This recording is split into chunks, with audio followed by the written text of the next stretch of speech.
بسم اللہ الرحمن الرحیم۔ کیا آپ جانتے ہیں کہ لفظ یستطیعون کی تلاوت کرتے ہوئے اکثر لوگ کیا بڑی غلطی کرتے ہیں؟ چلیے آج اسے تجوید کے ساتھ سیکھتے ہیں۔ سب سے پہلی اور اہم بات، اس لفظ میں تا اور طا بالکل ساتھ ساتھ ہیں۔ اکثر لوگ دونوں کو طا یا دونوں کو تا پڑھ دیتے ہیں۔ یاد رکھیں، تا باریک حرف ہے اور طا موٹا یعنی مستعلیہ۔ اسے پڑھیں گے یستطیع یستطیع۔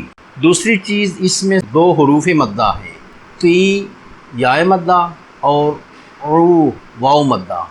ان دونوں کو ایک ایک الف کھینچ کر پڑھنا ہے، جیسے طیعو طیعو۔ اور آخر میں اگر آپ اس لفظ پر وقف یعنی سٹاپ کر رہے ہیں تو آخری نون ساکن ہو جائے گا اور یہاں مد عارض للسکون ہوگی، یعنی اسے آپ 2، 4 یا 6 حرکات تک کھینچ سکتے ہیں، جیسے یستطیعون۔ دہرائیے، یستطیعون يستطيعون۔ سبحان اللہ۔ مزید تجوید سیکھنے کے لیے ابھی سبسکرائب کریں۔